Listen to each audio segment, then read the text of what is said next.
सभी दोस्तों को मेरा प्यार भरा नमस्कार। हंसते रहिए, मुस्कुराते रहिए। और आज मैं ये गांव में बैठी हूँ तो यहाँ पे कुछ लेडीज हैं, हमारी सदस्य हैं। ये एक डिस्कशन चल रहा है, सास और बहू में क्या अंतर है। सास कहती है कि मेरी बेटी, वो बहू कभी सास वो बेटी नहीं बन सकती, और बहू कह रही है कि माँ नहीं बन सकती एक सास। तो मैंने इस बात को ये डिसाइड किया कि क्यों नहीं बन सकती। अब आप राय दीजिए मैडम, आप बताइए। ये कह रही हैं कि एक बहू सास वो बेटी क्यों नहीं बन सकती, बताइए मैडम। मैं तो कह रही हूँ कि बन सकती, थोड़ा तेज बोलो आवाज। हाँ हाँ हाँ। बेटी बहू बन सकती, बेटी अच्छा बन सकती है कि सब घरों करो, सब जिम्मेदारी दइए बहू है तो जाते बन सकती है। बिल्कुल। बेटी का एक दिन की है, दो दिन रहेगी। बहू है तो सब तनिया मेरे बेटा को करो। हाँ बिल्कुल बिल्कुल ठीक है, बिल्कुल ठीक है। और आप मैडम आप बताइए, आप कह रहे हैं एक सास माँ नहीं बन सकती, बताओ क्यों नहीं? सास ऐसे माँ नहीं बन सकती क्योंकि सास की बेटी भी पास में है और बहू भी पास में है। अच्छा। तो सास को बेटी की बात, बेटी कुछ भी बोल दे हाँ। वो अच्छी लगती है। हाँ। अगर वही बात है, अगर बहू बोल दे तो वो अच्छी नहीं लगती है। देखिए तगड़ी बात हो गई है ये, सही। ये मैंने भी फैक्ट देखा है, क्योंकि अगर एक बहू ऊपर बैठ जाएगी तो वो माँ सास को बहुत बुरा लगेगा, जबकि सास बैठी है और कोई भी बैठा है, लेकिन अगर बहू बैठ जाएगी तो वो बहुत बुरा लगेगा। और अगर किसी सास ने किसी बहू को धमका दिया ना, जैसे बेटी को, तो उस बहू को बहुत बुरा लगेगा। हाँ। मेरी सास मुझे क्यों धमका दिया, है ना, यही बात है। तो भाई इक्वलिटी दोनों को लानी पड़ेगी। अगर आप सास को अपनी माँ मानेंगे तो ये बेटर रहेगा, और आप अपनी बहू को बेटी मानेंगे तो बेटर। तो वो भी आपको सास को आपको माँ मानती हैं। वो एक मैं इसलिए बोलूंगी आपसे क्योंकि मैं भी एक बहू हूँ। अभी मैं सास नहीं बनी हूँ पर मैं बहू हूँ। तो मुझे ऐसा लगता है कि हम तो अपना समर्पण पूरा कर देते हैं, एक दूसरे परिवार में आते हैं ना, घर परिवार छोड़ के आते हैं, माँ बाप को छोड़ के आते हैं, सब चीज त्याग के आते हैं, वहाँ पे आते हैं उसके साथ में, ठीक है, उस परिवार को अपनाते हैं। वो तो 2 महीने के अंदर अंदर अपना लेती है, लेकिन सास नहीं अपना पाती उसे, बताओ क्यों? बेटी नहीं बना पाती बहू को। हाँ वो और मैंने एक बात और मैं बताना चाहूंगी, बेटा इसे रखो। मैं एक बात और बताना चाहूंगी, मैंने ज्यादातर घरों में देखा है, जो भी लेडीज आई, जो भी बहू बन के आई उस घर में, तो ये समझो परिवार के लिए एक खाना बनाने वाली आ गई, ठीक है, काम करने वाली आ गई। मैंने ज्यादातर देखा है, ठीक है ना। और बहू के लिए भी मैं बोलना चाहूंगी, बहू जो है ना, बहू अगर आ गई है घर भी तो काम करती थी, अगर यहाँ पे काम कर लेगी तो कोई नहीं जाता, ठीक है ना। जैसे वो ना करने का उसका फर्ज है, वो फर्ज है उसका, लेकिन सारे टाइम बहू ही लगी रहे तो बेटी नंद तो कर सकते, नंद तो करती है। अगर नंद ने ज्यादा कर दिया, अरे लाली तू बैठ जा, बहू कर लेगी अपना। यही तो डिफरेंस है भाई। जब सेम बराबर सब हैं तो सब इक्वल मिलके करे ना। बहनें भी तो करती हैं ना, बहनें भी तो करती हैं, तो मिलके। वो भी आपके घर में आई है, बेटी है, तो उसको एक बेटी का दर्जा दो तो वो आपको माँ मानेगी। और एक सास जिसको आप माँ मानो, माँ से भी ज्यादा होती है मेरे हिसाब से सास। भाई मेरी सास थी, मैं तो उनके कहने से पहले खड़ी हो जाती थी कि मम्मी बताओ क्या करना है। पर वो हमारे घर परिवार इतना बड़ा था, जरूरत ही नहीं थी उनको अलग से स्पेशल कहने की। तो यही डिस्कशन है भाई। अब आपने राय दी तो बहुत अच्छी बात है।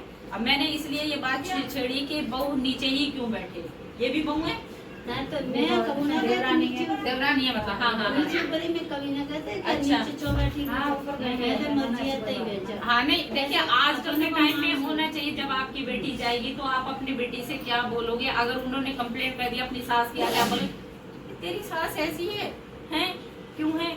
क्योंकि आप सास हो के आपने भी वही व्यवहार करा है ना, ऐसी है। और मैं हर बेटी से भी कहना चाहूंगी कि बेटी जो जाके दूसरे घर जाती है तो जो उसकी सास होती है तो उसको अपनी माँ से ज्यादा माने, और अपने पति को एक माँ से अलग ना करने की कोशिश करे।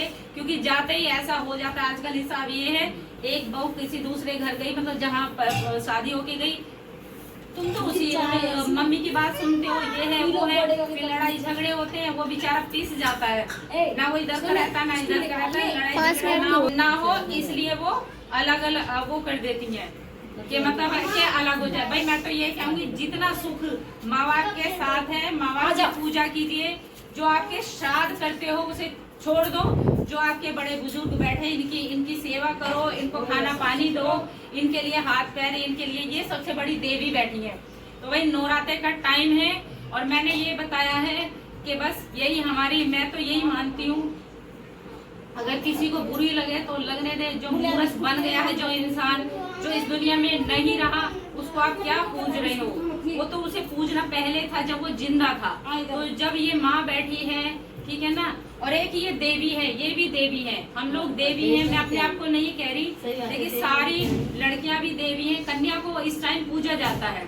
पूजा के मतलब हर चीज को देखो, कन्या को कन्या वाले दिन बहुत ढूंढ ढूंढ के लाया जाता है। उससे पहले अगर वो पैदा हो जाए, अगर 2 कन्या एक साथ मतलब हो जाए ना, एक के बाद दूसरी कन्या, तो ऐसा कलेजा हो जाता है, हे भगवान क्या पहाड़ टूट गया मेरे।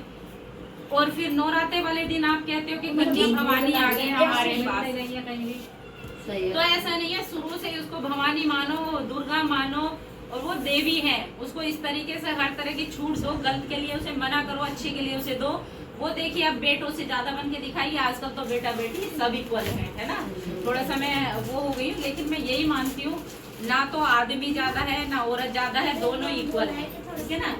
वो भी भगवान है, आदमी भी शिव है, और आप लोग पार्वती है ना। तो यही है। तो माँ हमारी, सास हमारी माँ से भी ज्यादा है, माई है, और बहू हमारी बेटी है। बस यही थोड़ा सा फैसला था, यही था। तो ये टॉपिक मैंने इसलिए छेड़ा क्योंकि मुझे ऐसा लगा एक बहू नीचे क्यों बैठे, ठीक है ना। तो ये था। चलिए दोस्त घर बने रहता है। और कुछ लेडीज ऐसी हैं, मैं तो जब शादी को 12 साल हो गई, अब कस्टमर के साथ गए नहीं, 10 साल से इनके साथ रह रहे हैं यहीं पे। अच्छा। अपने मायके में अभी तक शादी के बाद 1 महीना नहीं रही हूँ, अभी तक 12 साल में। तो महीने रह के क्या करना है? 4 दिन तो मैंने ऐसा कोई नहीं किया कि मुझे वहीं छोड़ दो।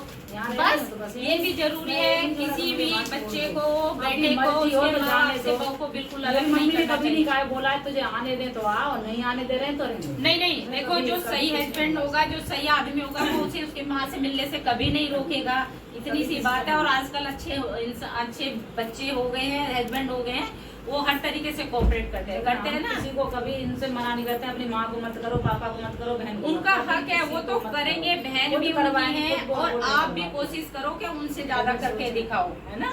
यही मेरा मानना है। मैं तो इसी टाइप की हूँ।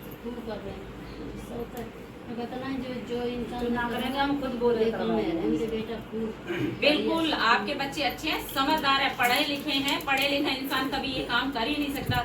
लेकिन मैंने देखा जितना पढ़ के लेडीज आती है ना, लड़की आती है ससुराल में, वो इतना जल्दी बंटवारा करने की कोशिश, माँ से बच्चे को अलग कर दी। जो जिस बच्चे को माँ से अलग कर देती है, वो तो बहू है ही नहीं। हमारी मम्मी ने कभी तो लेडीज है ही नहीं। 6 लड़की घर में, तो बेटा 6 चली जाएंगी तो तेरे पास कोई नहीं। ये बेचारी ये क्या ले जाएंगी? ये 6 देखो चली जाएंगी तो 6 बार उठती होंगी, 10 बार चली जलती जाएंगी, कोई होंगी, नहीं रहेगा और यहाँ काम पे। करती है कि काम करने लगे, रसोई घर सारा काम कर देती पूरा हो है। जाता तो है ये ऐसे। तो देवी है, सबसे बड़ी देवी है ये बेचारी। इनको पूजो, पूजने से मतलब इनको सम्मान दो, रेस्पेक्ट दो, बस यही है। सम्मान ठीक है। हाँ बस ठीक है। चलिए अब ये टॉपिक थोड़ा सा आगे छेड़ेंगे, लंबा चला जाएगा।